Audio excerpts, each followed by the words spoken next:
આગળ વધીએ અન્ય સમાચારો તરફ તો રાજ્યમાં ભ્રષ્ટાચારનો વ્યાપ વધ્યાનો સાંસદ એકરાર કરી રહ્યા છે. ખુદ સાંસદે જ તંત્રના ભ્રષ્ટાચારનો અહીંયા ખુલાસો કરી દીધો છે. સાંસદ રામભાઈ મોકરિયાએ મોટો ખુલાસો કર્યો. ફાયર એનઓસી માટે મેં પણ આપ્યા હતા 70,000 રૂપિયા. સૂત્રો પાસેથી આ માહિતી. ડેપ્યુટી ફાયર ઓફિસર ભીખાભાઈ ઠેબાને પૈસા આપ્યા હતા. જે સમયે હું બિઝનેસમેન હતો ત્યારે આ પૈસા આપ્યા હોવાનું સૂત્ર પાસેથી માહિતી. સાંસદ બન્યા બાદ ઠેબા પાસેથી મંગાવ્યા હતા પરત પૈસા.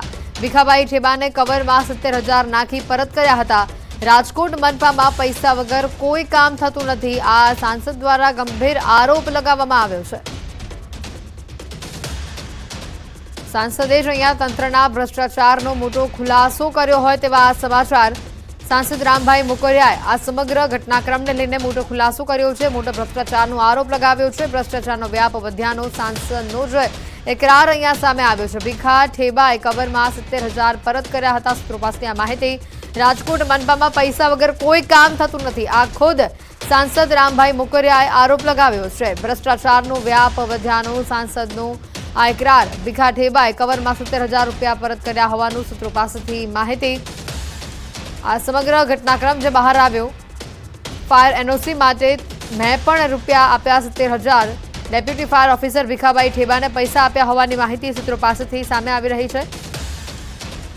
રામભાઈ મોકરિયાના જે નિવેદનો આવ્યા છે, જે સમયે હું બિઝનેસમેન હતો ત્યારે આ પૈસા આપ્યા હતા. સાંસદ બન્યા બાદ ઠેબા પાસેથી 70,000 રૂપિયા પરત મંગાવ્યા હતા. ભીખાભાઈ ઠેબાએ કવરમાં 70,000 રૂપિયા નાખી પરત કર્યા હોવાની માહિતી. તો રાજકોટ મનપામાં પૈસા વગર કોઈ કામ થતું નથી તેવું સાંસદનું આ ગંભીર અને મોટો આરોપ સામે આવી રહ્યો છે.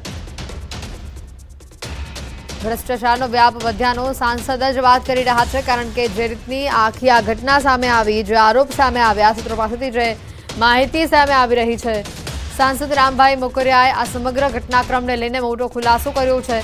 ત્યારે આગળ પણ અન્ય બાબતો આ ઘટનાને લઈને સામે આવે તેવી શક્યતા જણાઈ રહી છે.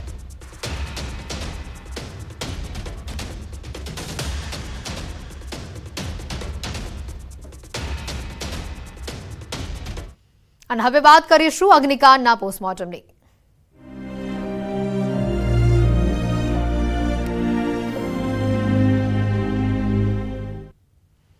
આ આગકાંડમાં અત્યાર સુધીનો સૌથી મોટો ખુલાસો ન્યૂઝ 18 પર. આ કાંડ અંગે સૌથી મોટા સમાચાર આપણે બતાવી રહ્યા છે.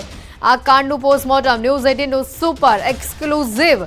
આ કાંડમાં એસઆઈટીનો રિપોર્ટ ન્યૂઝ 18 ગુજરાતી પર. તપાસ ટીમ એસઆઈટીની અત્યાર સુધીની આ તપાસનો જે રિપોર્ટ આવ્યો છે સામે, એસઆઈટી આ કાંડમાં કરેલા અવલોકનો ન્યૂઝ 18 ગુજરાતી આપણે બતાવી રહ્યું છે. એક્સક્લુઝિવ માહિતી. ન્યૂઝ 18 પ્રસારિત કરેલા રિપોર્ટ પર આખરે મહોર વાગી છે. જી હા, એસઆઈટીના રિપોર્ટમાં ન્યૂઝ 18ના અહેવાલ ઉપર મહોર લાગી છે.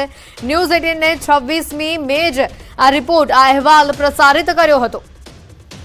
આ કાંડમાં એસઆઈટીએ સરકારમાં રિપોર્ટ સોંપ્યો. એસઆઈટીએ બનાવ સંદર્ભે કેટલાક અવલોકનો કર્યા. 26મી તારીખે જ ન્યૂઝ 18ને એક અહેવાલ પ્રસારિત કર્યો હતો અને જેના પર મહોર વાગી. ઇન્વેસ્ટિગેશન ટીમે આ કાંડના બનાવ સંદર્ભે કેટલાક અવલોકનો કર્યા છે.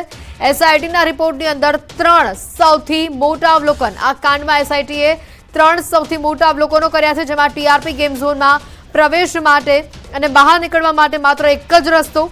બીજું અવલોકન આવ્યું, એમરજન્સી સમય બહાર નીકળવા માટેની કોઈ જ વ્યવસ્થા નથી. અને ત્રીજું અવલોકન જે આવ્યું સામે, એક ગેમ ઝોનમાં પ્રથમ માળે જવા માટે માત્ર 4 થી 5 ફૂટ પહોળાઈ ધરાવતી એક સીડી હતી.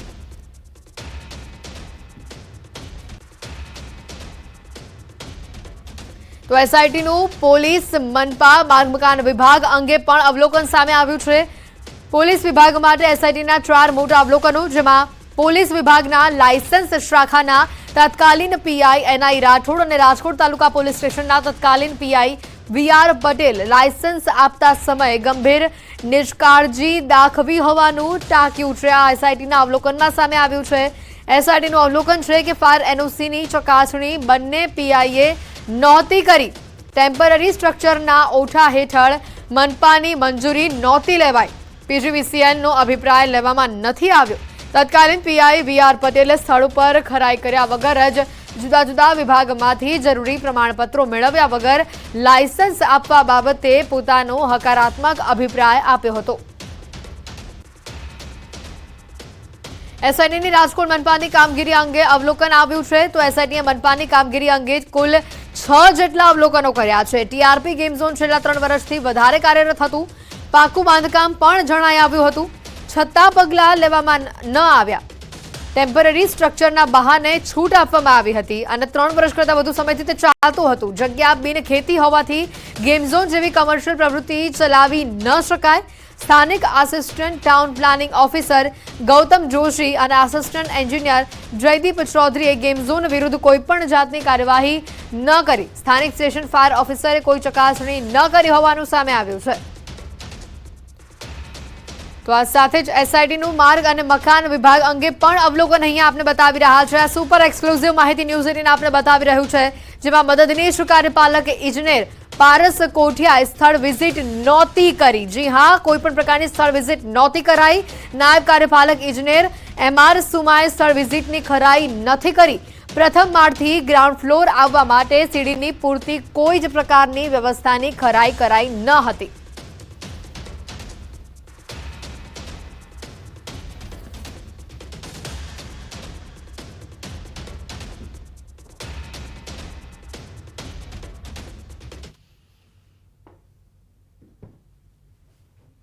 નજર કરીએ અન્ય મહત્વના સમાચારો પર તો અમદાવાદના સાણંદમાં ભાજપના જ પૂર્વ તાલુકા પંચાયત પ્રમુખની દાદાગીરી સામે આવી છે। મામલતદાર પર ઘાતક હથિયાર સાથે હુમલો કરવાનો પ્રયાસ કરવામાં આવ્યો હતો। પૂર્વ પ્રમુખ અરવિંદસિંહ વાઘેલા સામે પોલીસ ફરિયાદ નોંધાઈ છે। મામલતદાર કચેરીએ હથિયાર સાથે અધિકારીને મારવા પહોંચ્યા હતા। મામલતદાર રેડ કરી વાહનો જપ્ત કરતા વિરોધ કર્યો હતો। માધવનગર ખાતે જમીનમાં ગેરકાનૂની માટી ખોદકામની મામલતદારની કાર્યવાહી સામે આવી છે। ભાજપના નેતાનો હુમલાનો આ પ્રયાસ સામે આવ્યો છે। સમગ્ર મામલો સીસીટીવીમાં કેદ થયો। હાલ પોલીસ ફરિયાદ થતા તાલુકા પંચાયત પૂર્વ પ્રમુખ ભૂગર્ભમાં છે। માટી ખનન કરતા માફિયાના 2 જેસીબી અને ડમ્પર છોડાવવા માટે ભાજપના પૂર્વ તાલુકા પ્રમુખે પણ ભલામણ કરી। નીડર મામલતદાર નવીનચંદ્ર પટેલ કાયદેસર કરવાની વાત કરતા ભાજપ નેતા ધારીઓ લઈ મામલતદાર કચેરીમાં ઘૂસી ગયા। જોકે મામલતદાર ઓફિસમાં ન હોવાથી હુમલાનો પ્રયાસ નિષ્ફળ થયો। જીઓલોજી ડિપાર્ટમેન્ટના અધિકારીની શંકાસ્પદ ભૂમિકા પણ અહીંયા છતી થઈ છે। જીઓલોજીકલ ડિપાર્ટમેન્ટના અધિકારીએ 2 વખત રિપોર્ટની પૂર્તતા કરવા માટે મામલતદારને પરત મોકલી આપ્યું। સરકાર અને એસીબીના અધિકારીઓ જીઓલોજી ડિપાર્ટમેન્ટના આ શંકાસ્પદ અધિકારીની તપાસ વધુ આગળ કરશે। માતા પિતા તમારા બાળકનું ખાસ ધ્યાન રાખજો। બનાસકાંઠામાં બનેલો આ બનાવ તમામ લોકો માટે લાલબત્તી સમાન કિસ્સો છે। પાલનપુરના ગણેશપુરામાં 5 વર્ષના બાળકનું બંધ ગાડીમાં શ્વાસ રૂંધાતા મોત થયું છે। 2 કલાકથી વધુ સમય બાળક બંધ ગાડીમાં રહેતા બાળકનું શ્વાસ રૂંધાતા મોત થયું। 5 વર્ષના નિશ્રિક દવે ઘરની બહાર રમતા રમતા ડેરી પાસે 2 વર્ષથી વાવરું ગાડીમાં બેસી ગયો। 2 વર્ષ ખાસ કરીને બાળકે ગાડીને અંદરથી લોક કરી દીધા બાદ અંદરથી ગાડીનો દરવાજો ન ખુલતા આ ઘટના બનવા પામી। બાળક કોઈ જગ્યાએ ન દેખાતા તેની માતા સહિત આજુબાજુના લોકોએ શોધખોળ કરતા તે ગાડીમાં મૃત હાલતમાં મળી આવ્યો।